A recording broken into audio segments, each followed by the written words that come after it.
படித்தவங்க கற்றறிந்த உலகத்தை பார்க்குறவங்க எல்லாரும் சேர்ந்து செஞ்சா ஒரு தவறு சரியாயிருமா?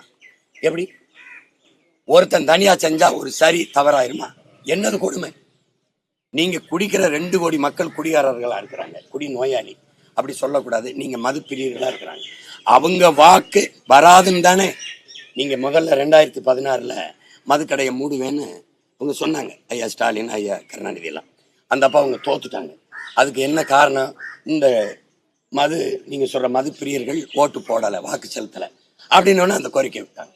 வந்தால் நாங்கள் கையெழுத்து மதுக்கடையை மூடுவோம்னு ஐயா கருணாநிதியிலிருந்து, தம்பி உதயநிதியிலிருந்து, அம்மையார் கனிமொழியிலிருந்து, ஐயா ஸ்டாலினிலிருந்து 4 பேரும் பேசுனது இருக்கு. ஏன்னா நான் போட்டுக்காங்க. அதிகமாக இளம் உதவியில் இருக்கிற மாநிலம் தமிழ்நாடுன்னு அம்மையார் கனிமொழி பேசுனது. அப்போ 2 லட்சம் இருந்தா இப்ப 6 லட்சம். நீ கள்ளச்சாராயம் குடிச்சவனுக்கு 10 லட்சம் கொடுத்து ஊக்கப்படுத்தினவங்க தானே. காய்ச்சறது குற்றம், குடிக்கிறது குற்றம். சட்டப்படி 10 லட்சம் கொடுத்து அங்கீகரிக்குது ஒரு அரசு. அவன் வீட்டு வாசல்ல போய் நின்று உன் பிள்ளைய நான் படிக்க வைக்கிறேன், உன் வீட்டுக்கு ஒரு அரசு வேலை கொடுக்குறேன்னு நாட்டை பாதுகாக்க எல்லை நின்று செத்து வந்தவனுக்கு 10 ரூபா கொடுக்கல, ஒரு மாலை பொறுத்தலை. ஏன் யாருக்குமே கோபம் வர மாட்டேங்குது? ஏன்? எதனால? 13 தலைமுறைக்கு ஒரு தடவை மரபணு மாறி போயிரும்ன்றான். நமக்கு மாறி போயிடுச்சு.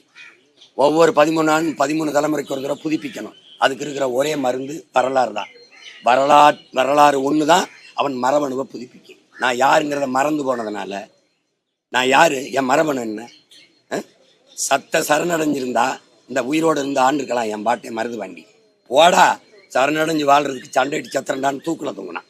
தீரன் சின்ன மேல கப்பம் கட்டிட்டு ஆளுன்னா எவனாட்டால எவன்டா உரிமை இருந்து தூக்குல தொங்கினான்.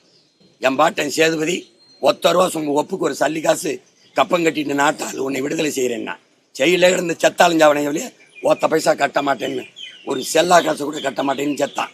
அந்த பரம்பரையில் வந்தவனா நான்? சொல்லுங்க. ஒரு கைம்பெண் புருஷனை இழந்து, என் பாட்டை முத்துவிடுனா தவிர இழந்த ஒரு கைம்பெண் மூளையில உட்காந்து மூக்க சிந்திட்டு வெள்ளச்சலை பார்த்தாமே பிள்ளைய கூட்டிகிட்டு போய் இன்னொரு பாட்டன் போய் தாயை போய் வாங்கி போயிட்டு பாபா நாயக்கர் கோட்டையில் போய் மக போல இருந்து அடைக்கலம் பெற்று ஐதரில் திப்பு சுல்தான் மதுரை வாங்கி இழந்த நிலத்தை மீட்டு போரிட்டு மீட்ட மரத்தி மக்கள் நம்ம இந்த கொடுமை எங்க போய் சொல்றது? ஏன் உன் பரம்பரை நிலத்தை என்ன பட்டு போச்சா? என்னாச்சு? மானத்தை ரோசத்தை அடமான வைக்கிற ஈன கூட்டமாயிட்டோமா? எதுக்கு கையெந்திர? இப்ப சரி இவங்க கொடுக்கட்டும் 5000. என்ன உன் பரம்பரை சொத்து? நீ கர்ண மகாராசா வித்துப்பிட்டு கொடுக்க போற? எங்கிருந்து கொடுப்ப? உங்க அப்பம்ட்டு காசா இல்லை எங்க அப்பம்ட்டு காசா? என் வரியிலிருந்து தானே கொடுக்கணும். அந்த வரி எங்கிருந்து எடுப்பேன்? அத்தியாவசிய பொருள் இருந்து எடுப்பேன். மின் கட்டணும், பஸ் ஓசியா அவன் கேட்டேன், தரமான பஸ் தான் கேட்டேன். நான் கேட்கறதுக்கு பதில் இருக்கா?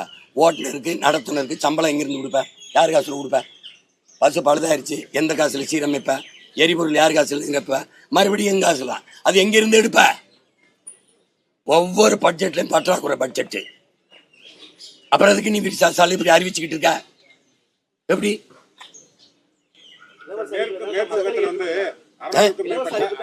ஒவ்வொருத்தரா இல்ல அப்படி சொல்லாதீங்க. நீங்க அப்படி சொல்லாதீங்க. ஏன் நீங்க அப்படி சொல்றீங்க? எல்லாரும் விரும்பி குடிக்கிறாங்க, திறக்கணும்ன்ற மாதிரி இருக்குது. அப்புறம் தினம் பாலியல் தொல்லை நடக்குது. 6 வயசு குழந்தை, 60 வயசு அம்மா, அவங்க விரும்புறாங்க. விபச்சார விடுதியை திறந்துருமா? சொல்லுங்க. திறந்துருமா? இந்த பாலியல் குற்றம் குறைஞ்சிரும். திறந்துருமா? உங்களுக்கு கஷ்டமா இருக்குல்ல? அப்புறம் இலவசத்தை விரும்புறாங்கன்னா நீ அந்த ஏழ்மை விரும்பின ஏன் வச்ச? 60 ஆண்டுகளா ஆண்டில 1 கிலோ அரிசிக்கும் 1 கிலோ வெள்ளத்துக்கும் ஏன் கையேந்த வச்ச? அவனே வாங்கிக்கிற ஒரு தற்சார்பு வாழ்க்கையை கொடுக்க முடியாதா? சொல்லுங்க. ஒரு அரிசி பருப்பு வேட்டி செல்ல கூட வாங்க முடியாது.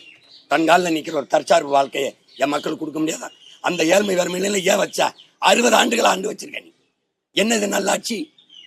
என் மக்களை கையேந்திர நிலைக்கு நான் சொன்ன கோச்சுக்குருவியா பிச்சைக்காரன்னு. நான் கையேந்திரன் என்ன சொல்றீங்க? பிச்சைங்கிறீங்க. நான் திரள் நிதின்னு கேட்கறதுக்கு மக்கள்கிட்ட கேட்கிறேன். மேல அன்பு இருக்கு கொடுக்குறான்.